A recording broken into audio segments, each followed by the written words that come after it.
Welcome back. Before we get started, make sure to subscribe to Retail Horror Stories.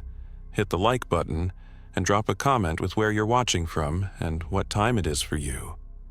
That way, YouTube knows to keep showing you more stories like this. Now, let's begin.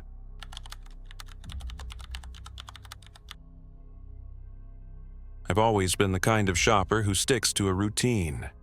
Same store, same aisles, same products every week. There's something comforting about the predictability of it. Costco was my place. Bulk groceries, cheap gas, and the food court hot dogs that somehow never lost their appeal. But for me, it wasn't the hot dogs or the samples that kept me coming back. It was the water. Crystal Valley Natural Spring Water. Most people couldn't tell one bottled water from another, but I swore this brand tasted different. Cleaner, crisper. I kept cases stacked in my garage, in my car, even under my desk at work. My friends teased me for being a water snob, but I didn't care. That was my thing, and I only ever bought it at Costco. One Saturday last spring, my routine cracked. The day had been warm for April, the kind of day that tricks you into thinking summer came early. I spent the morning fixing a loose board in my fence and hauling yard debris to the curb.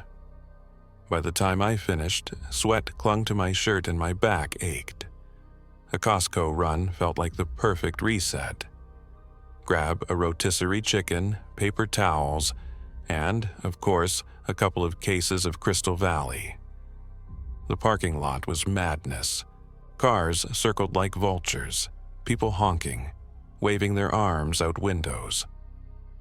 I squeezed into a spot between a rusty Jeep and a minivan, plastered with fading honor student stickers.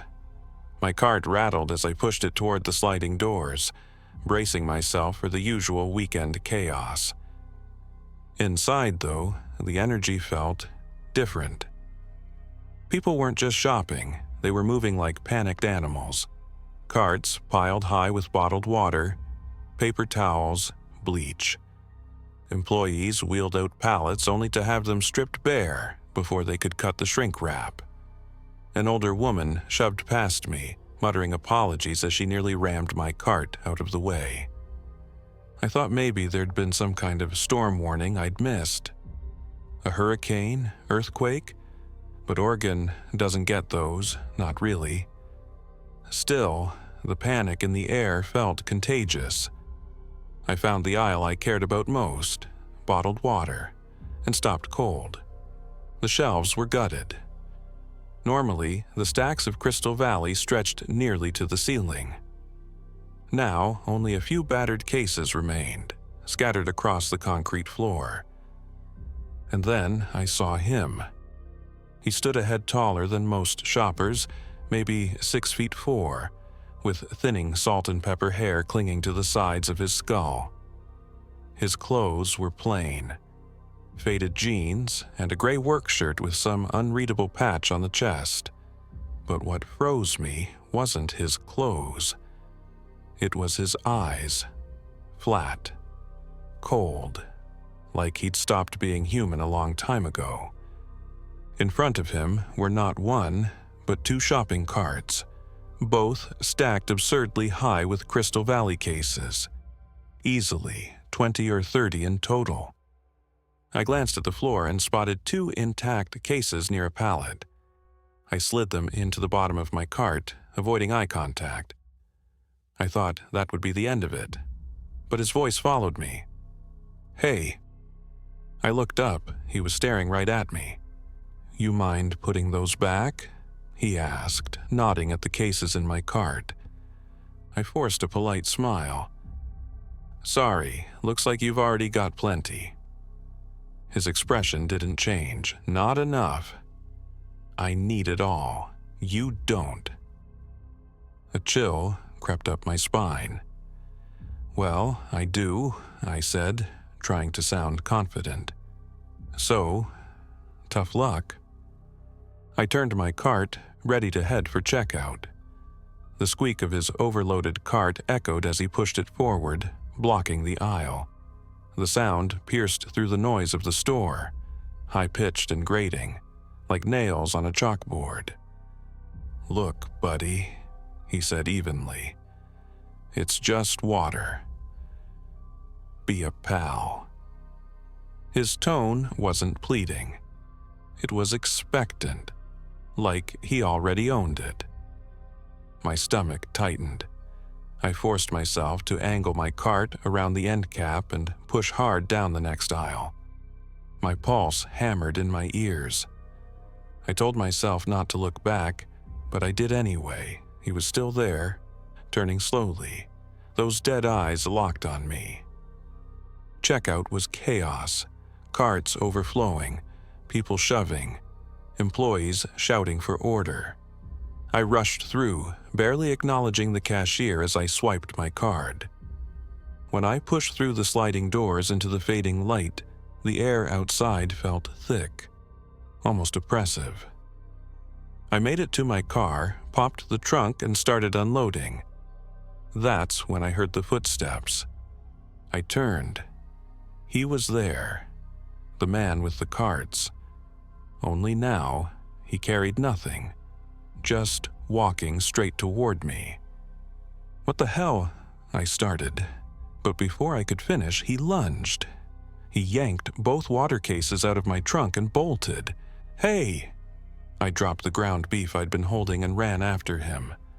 For his size, he was fast, too fast. He weaved between cars with surprising agility, heading toward a beat-up silver Suburban parked by the back fence. The SUV had no plates.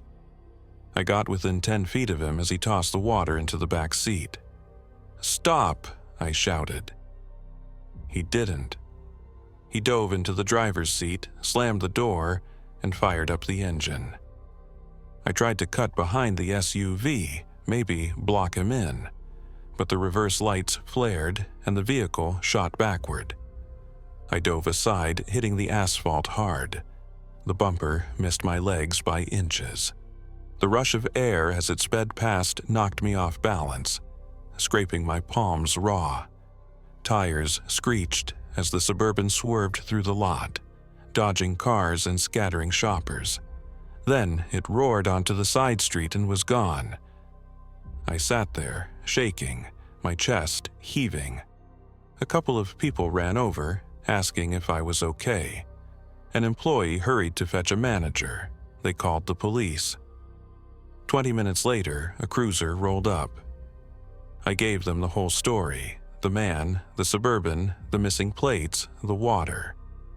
An officer scribbled notes in his pad and promised they'd pull the security footage. They never called me back.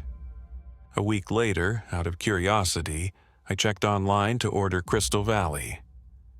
Out of stock everywhere. The product page was flooded with reviews, dozens of them, all recent.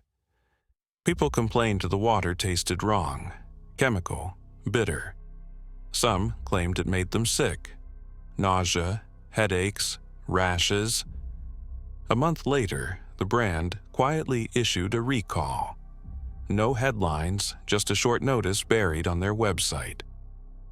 Due to contamination concerns, certain batches of Crystal Valley natural spring water are being withdrawn from shelves. I haven't touched it since, but sometimes, late at night, I'll be lying in bed and hear an engine idling outside. For one panicked second, I swear it sounds like that Suburban, and I pray it just keeps driving, because I don't want to know what he needed all that water for.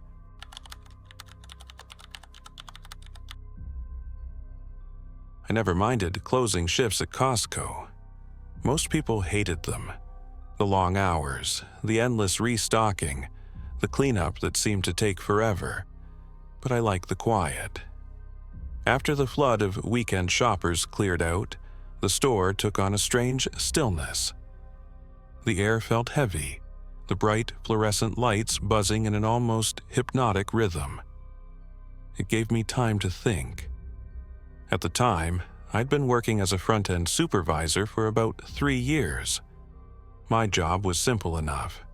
Make sure the register's balanced, close out tills, double-check that no stray carts or customers were left behind. I knew the systems inside out. Every transaction left a trail, every receipt a little paper heartbeat of the store. But that Friday night last November, something was wrong with the heartbeat. The store had been slow for most of the evening. A drizzle outside had kept the shoppers away, leaving the aisles emptier than usual. By 9:15 p.m., we'd made the last closing announcement.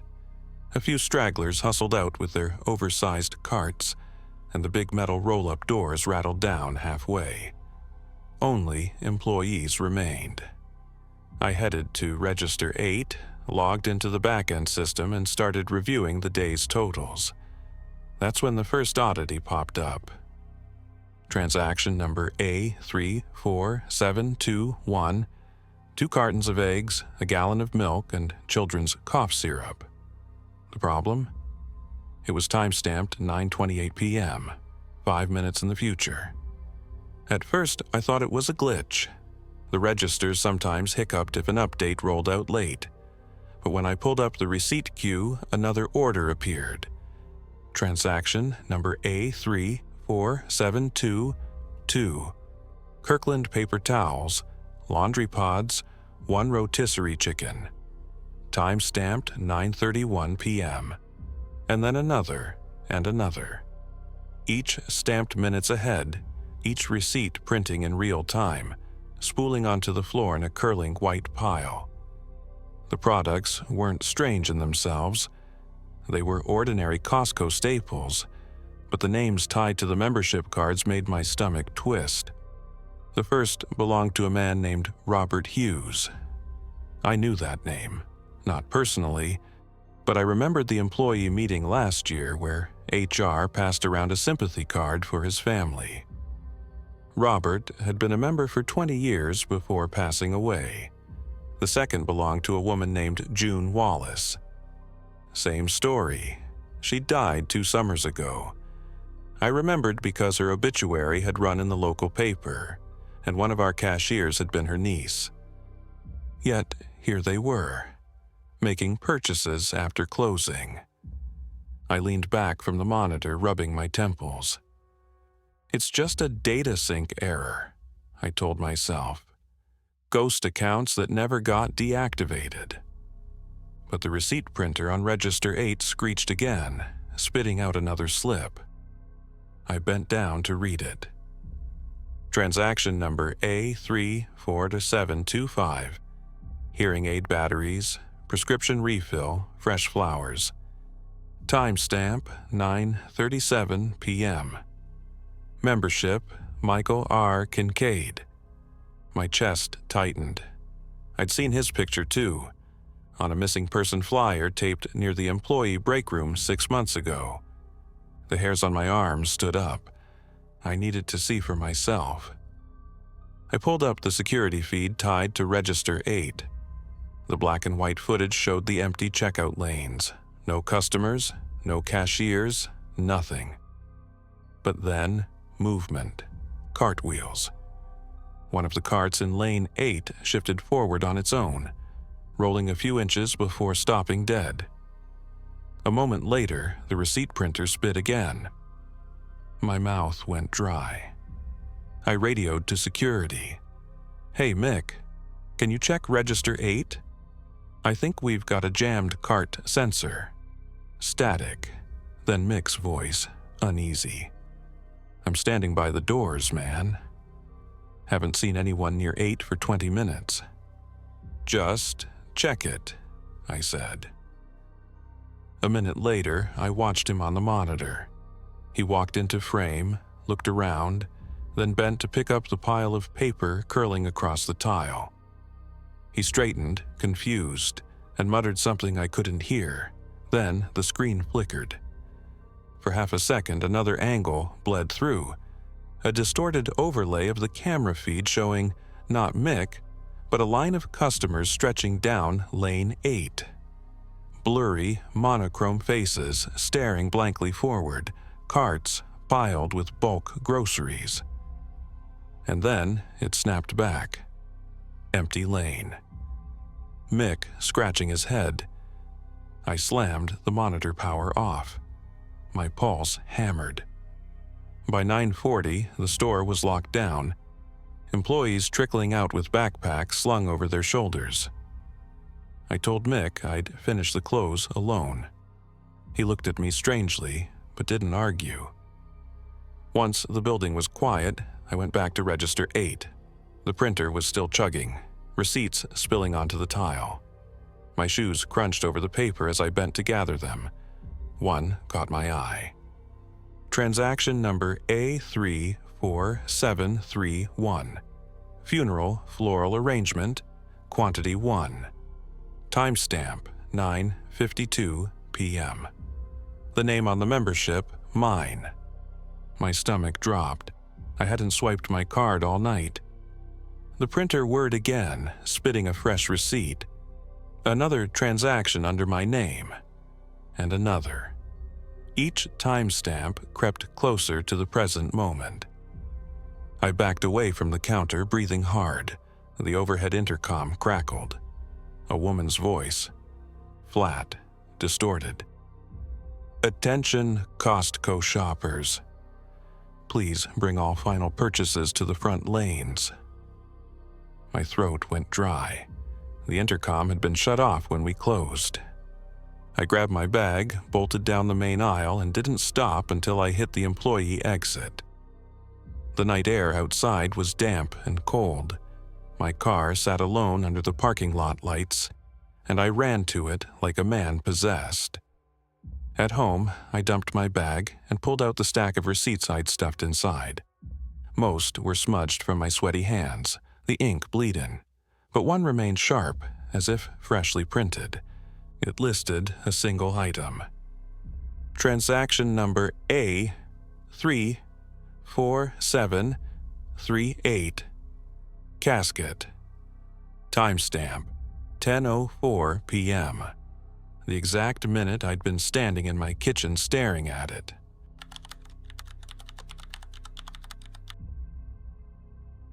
Costco on weekends was always chaos, but the one thing that kept me sane was the samples. Call it childish, call it desperate, whatever. I loved them. Pizza bites, sausage slices, weird imported cheese I'd never buy otherwise. It made the warehouse feel less like a chore and more like an event. So when I spotted the sample table at the end of aisle 12 one Saturday afternoon, I rolled my cart straight toward it. The woman behind the red table wore the standard white apron and plastic gloves, hair tucked neatly under a cap. Nothing unusual there. What struck me was her smile.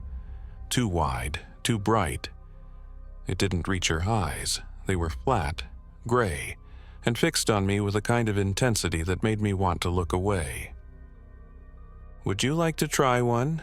she asked, holding out a tray of bite-sized skewers. They didn't look like any brand I recognized. Just cubes of browned meat, glistening under the fluorescent lights. No packaging, no signage, nothing to indicate what product was being promoted. "What is it?" I asked. She tilted her head, smile unchanging. "Just try one." A couple nearby hesitated, then each grabbed a toothpick. They popped the bites into their mouths, chewed, and walked off without a word. They left their cart behind, still half full. I frowned. "No label?" Her hand extended further, the little cubes trembling slightly on their skewers. "Please," she said, voice low and urgent. "Just one." Something about her tone made my stomach tighten. I muttered, "Maybe later," and pushed my cart forward. But I noticed things as I went about my shopping. People who sampled from her table didn't linger. They abandoned carts mid-aisle, walked toward the exit with empty eyes, or drifted into the parking lot without their bags. I watched a man leave behind an overflowing flatbed cart of bulk dog food and walk straight out the automatic doors. arms swinging loosely at his sides. When I circled back 20 minutes later, the sample table wasn't in aisle 12 anymore. It had shifted, now positioned near the dairy coolers. Same woman, same too bright smile, same tray of glistening meat cubes. "Would you like to try one?" she asked again, like I'd never seen her before. "No thanks," I said quickly. Her eyes followed me as I passed. By the time I finished my list, the unease was unbearable. My cart rattled as I pushed it toward checkout, my head swiveling at every sound. When I glanced back, she was there again, now by the freezers, closer than before. Always at an end cap, always watching. I told myself I was paranoid. Maybe she was just moving with the flow of traffic, relocating to get more attention. But then why no brand signage? Why no packages stacked behind her? At the register, I unloaded my items onto the belt, trying to shake the dread. The cashier scanned quickly, chatting about the weather. I forced small talk, nodding along. For a moment, it almost felt normal, until I noticed the cart in the lane beside me. It was filled with cases of water, frozen lasagna, cereal boxes, normal stuff. But no one was pushing it. No shopper stood in line. The items slid forward slowly, as if guided by invisible hands. And at the very bottom, tucked beneath a pack of paper towels, was one of those sample skewers. Still glistening. My chest tightened.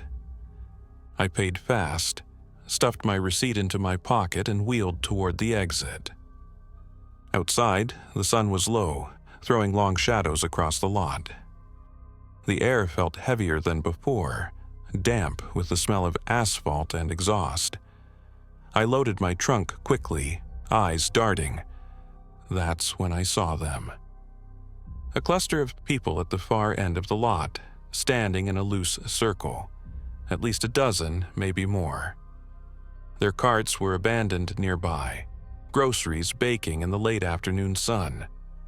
The people swayed slightly, heads tilted upward like they were listening to something I couldn't hear. And at the center of the circle was the sample woman.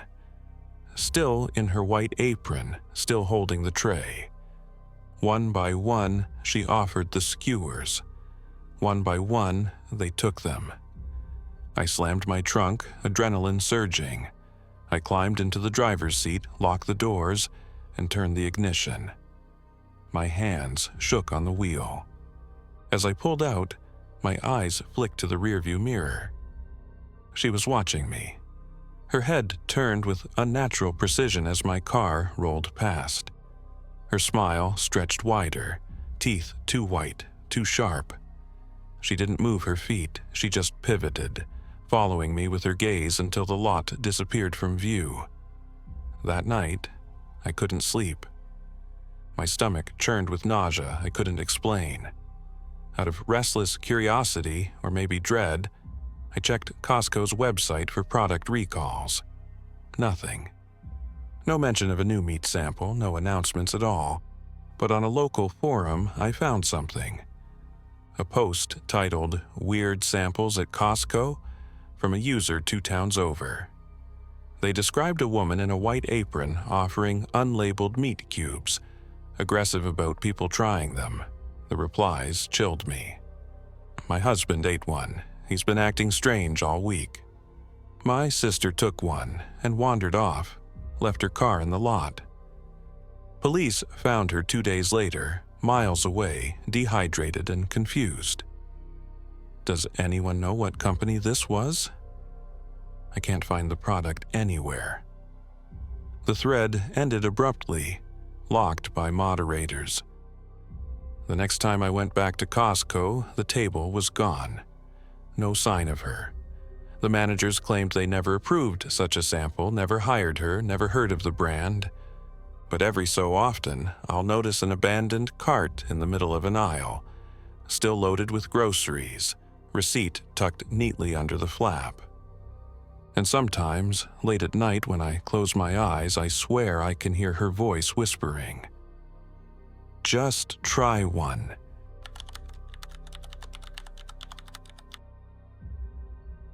When you work night stock at Costco, you get used to the cold. The freezer section is brutal. Air so sharp it stings your nose. Floors slick with condensation. Pallets rimmed with ice. Most employees avoid it whenever they can, but I pulled freezer duty often. I didn't mind. The cold kept me alert, and the white noise of humming compressors drowned out the chaos of the rest of the warehouse. Still, there was one part of the freezer none of us liked. Door 3. There were 4 heavy steel doors leading into the back freezer corridor. Doors 1, 2, and 4 worked fine, but door 3, it stuck. The handle jammed, fog poured out every time it opened, and the thermometer mounted above it never gave a consistent reading. One night it would flash -20. The next, it would show 0. Maintenance chalked it up to a wiring issue, but no one ever fixed it. We all joked about it. Haunted freezer. Portal to Narnia. But the jokes had an edge. Nobody wanted to be assigned to that door. One Thursday in late January, I pulled the short straw. Manager told me to restock frozen berries, and the only pallets left were through door 3. The second I yanked it open, vapor poured around me like dry ice from a fog machine. My breath billowed out, merging with the haze. I tugged my jacket tighter and pushed my pallet jack inside. The air was different beyond door 3. Colder, yes, but also heavier, like it clung to my skin. The usual hum of compressors sounded muffled, distant. The aisle stretched long and narrow, stacked high with shrink-wrapped pallets. For a moment, I thought I saw frost etched into patterns on the plastic wrap. Spirals, shapes like letters. But I told myself it was just my imagination. I grabbed a couple of cases of berries and loaded them onto the jack. My gloves stuck slightly to the frosted cardboard. Yeah, I wanted to get out fast. That's when I heard it. The squeak of wheels on concrete. I froze, heart pounding. No one else had come in with me. The night crew was busy unloading a truck at the docks, but I heard it clear as day, the sound of a cart rolling slowly behind me. I turned. Nothing. Just fog curling around the pallets. I swallowed, forcing myself to keep working. But when I turned back toward the exit, my stomach dropped. The door wasn't there. I should have been able to see the heavy steel frame 30 feet ahead. Instead, the aisle stretched further, lined with more pallets, fading into the mist. I spun around. The way I'd entered was gone too. Just endless rows of stacked frozen goods, repeating like a mirrored maze. Panic flared. I tried walking straight, pushing the jack with me. My boots crunched on frost. My breath rasped in my ears. But no matter how far I walked, the door didn't reappear. Then I saw movement. At the far end of the aisle, a figure turned the corner. Tall, broad-shouldered, head bent slightly forward.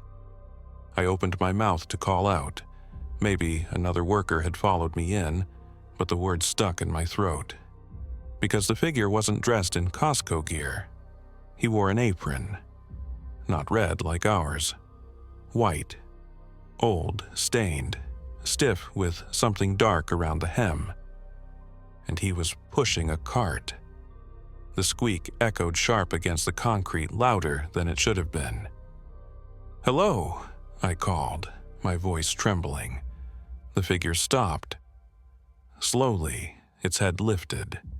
Even from 50 feet away, I felt the weight of its stare. I backed up, fumbling for my radio. This is Sam. I need someone in the freezer. Door 3, now." Static answered me. The figure began moving again. The cart rolled with that horrible squeal, cutting through the silence. I turned and ran. My boots slipped on frost, my lungs seared with cold. I darted between pallets, desperate to find an exit. The aisles blurred together, indistinguishable, endless. Behind me, the squeak never stopped. Finally, I spotted it, a red glow through the fog. An emergency exit sign, hazy but unmistakable. I sprinted toward it, shoving the pallet jack aside, and slammed into the push bar. The door burst open, flooding me with a blast of normal warehouse air. I stumbled into the loading dock, gasping. The door clanged shut behind me. "Jesus, Sam, you okay?" My coworker Brandon looked up from a pallet of frozen chicken, startled. I nodded weakly, trying to steady my breath.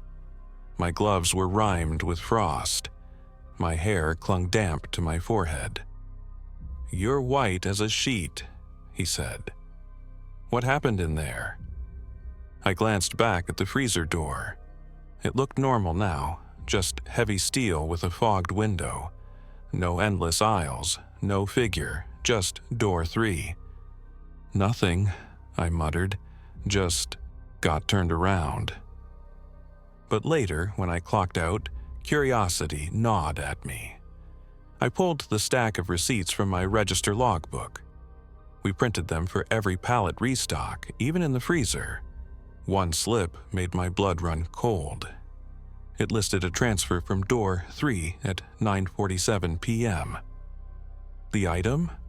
Employee PPE, jacket, gloves, boots. Quantity 1. Operator, Samuel Carter. My name. The timestamp matched the exact moment I'd been trapped inside. I never volunteered for freezer duty again. And whenever someone jokes about door 3 being haunted, I just smile tightly and say nothing. Because I know what I saw. And I know something else saw me.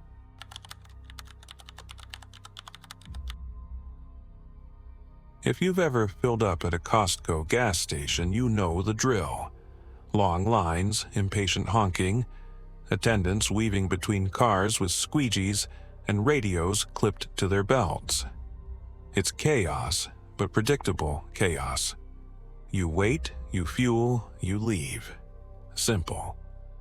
That's why the night I pulled into Pump 9, nothing about it should have felt strange. But it did. It was late summer, a little after 8 p.m. The sky still held that fading orange glow, and the air was warm enough that the asphalt radiated heat under the canopy lights. I'd just finished a late shift and figured I'd top off my tank before heading home. The lines were long, as usual, but I didn't mind.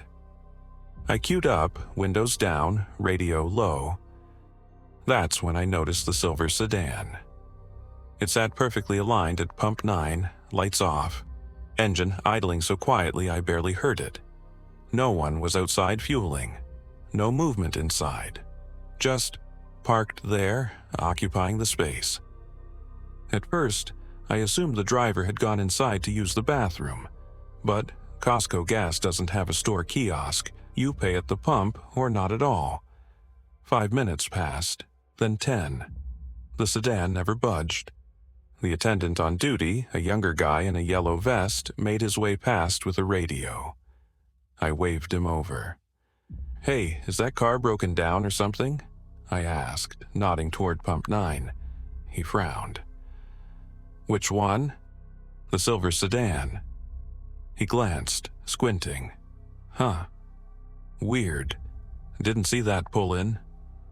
He tapped his radio. "I'll check it out." I watched him approach the car, lean down toward the driver's window, and knock gently. Nothing. He knocked harder, still nothing. Then he straightened, shrugged back at me, and walked away. The sedan kept idling. Finally, the car in front of me pulled through, leaving Pump 10 open. I swung in, trying not to stare. But as I slid my card and punched in my zip code, My eyes kept drifting back. That's when I saw it. The trunk. It wasn't fully shut, just a fraction open, enough that the latch hadn't caught. From my angle, I could see the edge of a siphon hose coiled inside, and stacked beside it, a mess of Costco name badges, all different names, all clipped neatly together on a ring.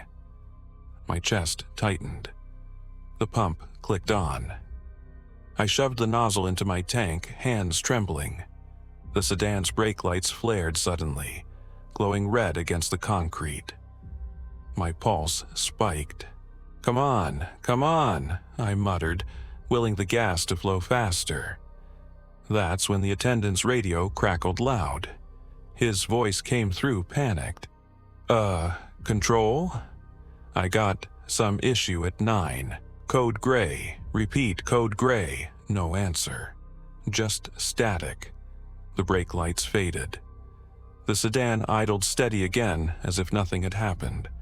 I yanked the nozzle free before my tank was full, slammed it back into the cradle and jumped into my car. My receipt fluttered to the ground, forgotten. I just wanted out. As I pulled toward the exit, my headlights swept across Pump 9. For the first time, I saw the driver. A man sat perfectly still, hands on the wheel. His face was pale under the glow of the canopy, features sharp but expressionless. He turned his head slowly, deliberately, and locked eyes with me. My breath caught. His lips moved soundlessly. I hit the gas and tore out of the lot. At home, I tried to shake it off. Told myself I was tired, seeing things. Maybe the badges were just a bundle of old lanyards. Maybe the hose was nothing.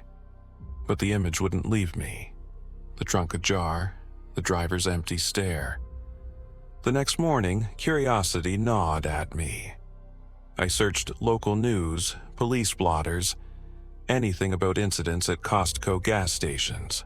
Nothing. No mention of a silver sedan. A week later, I stopped by the same Costco for groceries. Out of habit, I glanced toward the gas station. Pump 9 was taped off. A bright orange cone blocked the lane. Inside, while checking out, I asked the cashier casually, "What's up with Pump 9 outside?" She stiffened slightly, then forced a smile. "Maintenance issue," she said. "Should be fixed soon." But her eyes darted away as she said it. That night, unable to sleep, I checked again online. Buried deep in a local forum, I found a thread. Weird stuff at Costco gas? A few posts mentioned Pump 9 specifically. One person wrote, "Every time I fill there, my tires get slashed. Always Pump 9. Stopped going." Another. Saw a sedan blocking it late one night. Nobody inside. When I came back a day later, same car was there, but police were clearing it. And the last, friend of mine tried to pull into Pump 9. Guy leaned out and told him to pull through. He didn't. Lucky he didn't. No follow-ups. The thread locked 2 days later. I've avoided that gas station ever since. But sometimes, when I drive past, I can't help glancing at Pump 9. And sometimes the silver sedan is still there. Lights off. Engine idling. Waiting.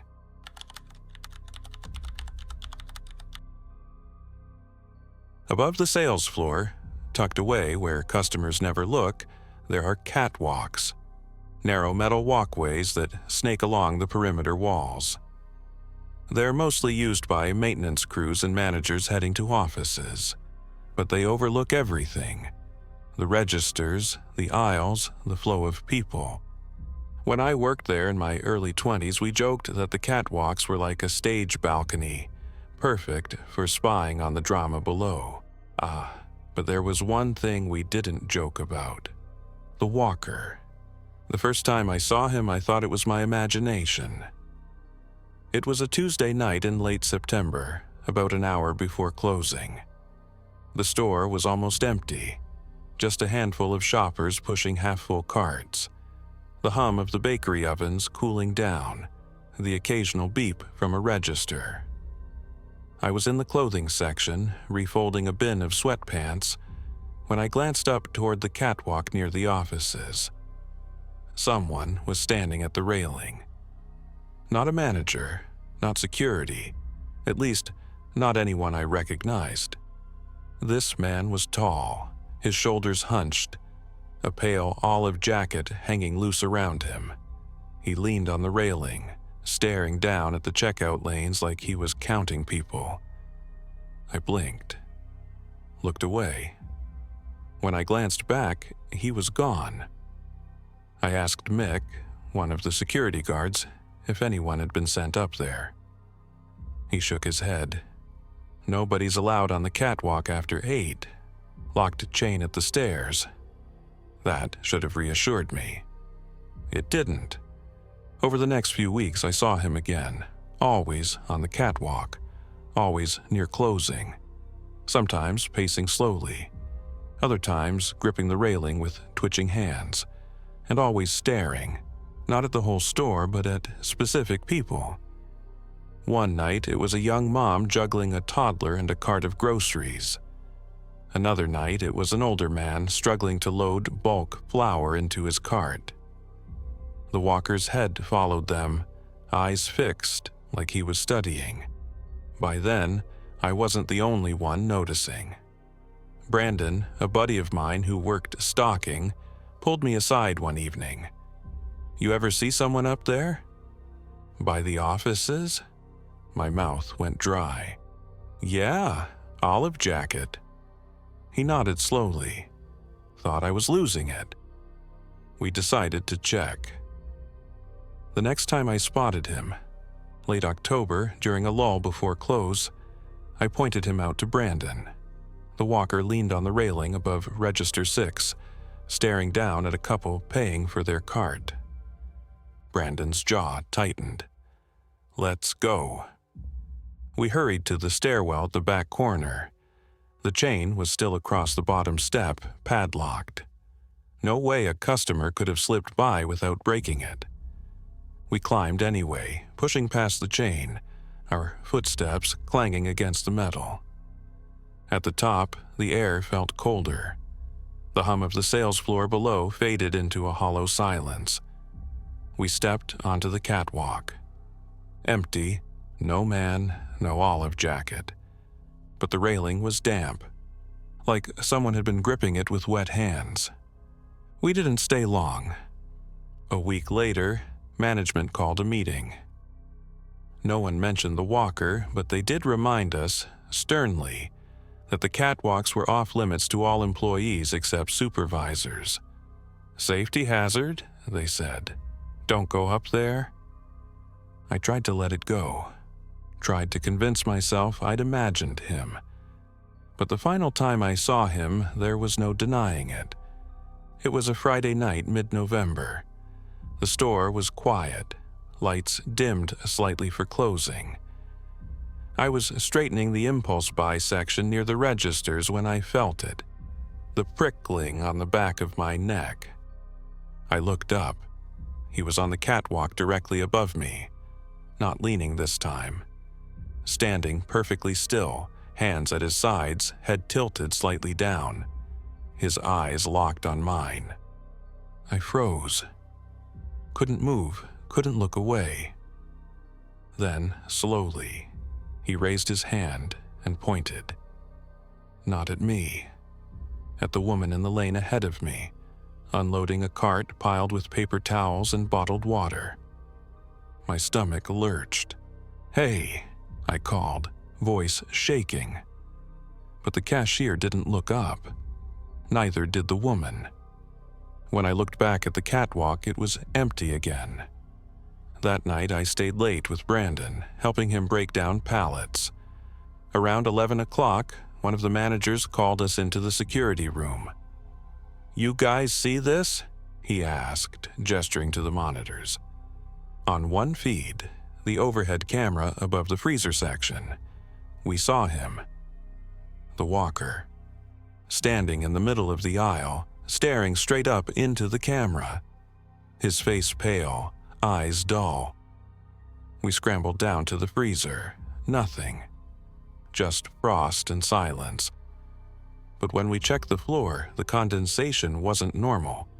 Wet footprints, leading from the freezer straight toward the catwalk stairs. The managers brushed it off as a glitch, said maybe someone had slipped in after hours, a transient looking for warmth. They filed no report, called no police. By the next morning, the footage was erased. 2 weeks later, Brandon quit. He said it wasn't because of the walker, but I knew better. I lasted another month before I left. Sometimes, even now, when I shop at Costco, I catch myself glancing up at the catwalks, just to make sure no one is there.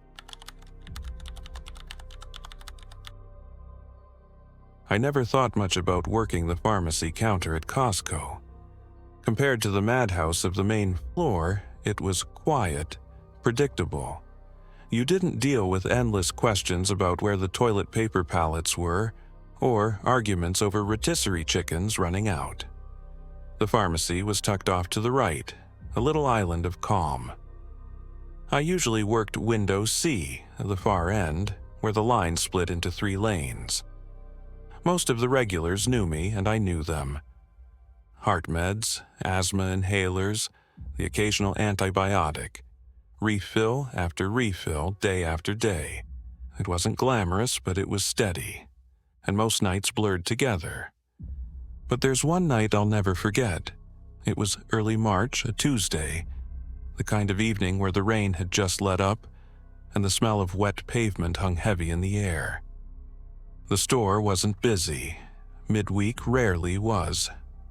I'd just helped a young mom juggle her toddler while she signed for asthma medication when I noticed him. An older man stood at window C. He looked wrong. His skin was pale, thin like parchment, stretched tight over sharp cheekbones. His eyes were sunk deep, ringed with shadows, and his lips barely moved when he spoke. He wore a faded windbreaker zipped to his throat and a ball cap pulled low, the brim shadowing most of his face. His hands trembled as they rested on the counter. "Evening," I said, sliding into my trained customer service tone. "What can I help you with tonight?" He leaned closer to the glass, his breath fogging a faint circle. His voice rasped, scraping out like each word cost him something. "I need my refill before they close me in." My fingers hovered over the keyboard. Something in the way he said it didn't sound like a normal request, but I pushed past the unease. "Of course." "Name and date of birth?" "Michael R. Kincaid," he said. "November 17th, 1957. I typed it in. The system blinked, loading. Then my stomach dropped. The account was marked deceased. Date of death, 9 months ago. I stared at the screen, heart suddenly pounding in my ears. Sometimes records lagged, sometimes families forgot to cancel accounts. But dead people didn't stand at window C asking for pills. "Sir," I started carefully, "this account isn't active anymore. There might be a mistake." He pressed one palm flat against the glass. Veins bulged blue beneath his paper-thin skin. His gray eyes locked onto mine. "You filled it yesterday," he said. His cracked lips twitched upward. "You know my name." I glanced down at my badge, clipped to my vest. Of course, he could just read it. But the way he said it was wrong, like he'd known it before he even walked in. "Just a moment," I muttered, stepping back. The lights above flickered, buzzing loud enough to make me flinch. The blinds behind me rattled, though no vent was running. My monitor blinked once, then filled with a line of text I hadn't typed. Count carefully. I froze. My throat went dry. When I looked back at the counter, he was gone. No sound of footsteps, no shadow retreating down the line. Just the hum of the store beyond, carts rattling faintly in the distance. The space in front of window C was empty. I stood there too long, my pulse still racing. Finally, I leaned over and flagged my coworker, Sarah, at the next window. "Did you see that guy?" I asked. She gave me a puzzled look. "What guy?" "The one right here, gray windbreaker, cap." She shook her head. "Nobody's been at your window for 10 minutes. I wanted to argue, but my mouth went dry. Instead, I just nodded and sank back into my chair. A few minutes later, I bent down to gather receipts scattered under the printer tray. Most were normal. Transaction IDs, order numbers. But one slip lay separate, like it had been placed deliberately. No store number. No ID. Just a single line. Funeral floral arrangement. Quantity 1. Timestamp 8:46 p.m. The exact minute he'd stood at my window. My skin crawled. I shoved it deep into the bottom drawer and tried to push through the rest of my shift. But every time I glanced at the reflection in the glass of window C, I swore I saw movement behind me. Shadows twitching where no one stood. That night I went home rattled. My apartment felt too quiet. I tossed my bag on the counter, pulled off my jacket, then froze. Sitting on the kitchen counter was a prescription bottle. Not mine. The label read, Michael R. Kincaid. Inside wasn't medication. It was filled with shredded receipts. Tiny strips curled into themselves, each one inked with fragments of words. Count carefully.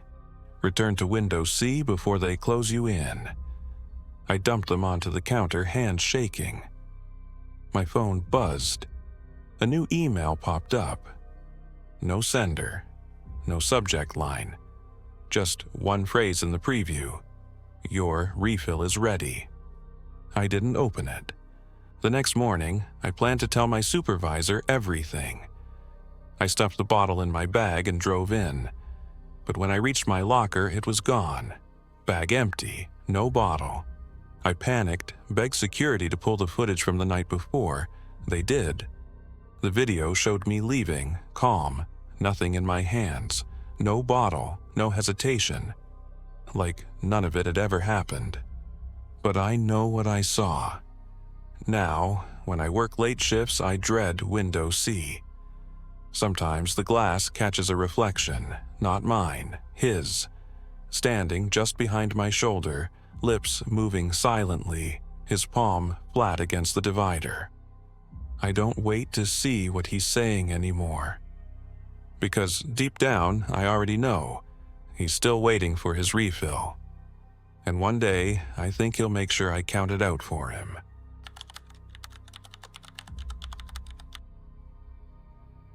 I always hated working the returns counter at Costco. Everyone else thought cashiers had it worse, but I never agreed. At least on the registers, people left with something. At returns, you got complaints. Piles of them. Wrong size, wrong flavor, broken, missing a piece. The line never ended, and you heard the same tired excuses 100 different ways. What bothered me most wasn't the customers. It was the items themselves. Most of the time, they were ordinary. But every now and then, something came across the counter that made the hair on my arms stand up. A blender that looked scorched inside like it had been used in a fire. A set of bed sheets stained dark brown with no explanation. Once, an unopened box of Kirkland diapers where every single one had been ripped in half straight down the middle. Nobody could explain that. The scanners always blinked red, no record found. Those were the nights I dreaded closing, because it meant taking the hold cart to the back room where the strange returns ended up. Things no one wanted to admit we'd taken back. The worst night came on a rainy Thursday last November. The air inside the store was humid from all the dripping umbrellas. Jackets steamed on people's shoulders as they crowded near the counter. Darlene was working beside me. She'd been at Costco forever, gray hair tied up in a bun, hands moving with the speed of someone who'd seen it all. She didn't scare easy. By 7:45, the line had thinned. I thought maybe I'd coast the last hour. That's when I saw him. The man stepped out of the queue slowly, like he wasn't sure he wanted to be there at all. Tall, rail-thin, his face gaunt and hollow. His skin had that pallor you only see on people who spend too much time indoors or too much time underground. He wore a wrinkled black coat buttoned to the throat, though the air was warm, and his hands clutched a plastic bin. At first glance, it looked like one of our Kirkland storage containers. Gray, rectangular, lid sealed shut with strips of packing tape. "Return?" I asked, forcing the friendly tone. "Yes." His voice rasped, low and flat, like he hadn't used it in weeks. He slid the bin across the counter with both hands. "Receipt?" I asked automatically. His lips twitched into the smallest smile. "Inside." That was strange. Nobody puts their receipt inside what they're returning. But I nodded, peeling back the tape to lift the lid. The smell hit first. Damp, moldy, with a sharp metallic edge. I gagged, pulling back instinctively. Inside the bin was a pile of clothes, not new, not neatly folded and wrapped like a typical return. These were crumpled, water-stained, smelling like mildew and something worse. Jeans, shirts, socks, all grayish, all decades old. Tucked among them was a slip of paper. I pulled it out.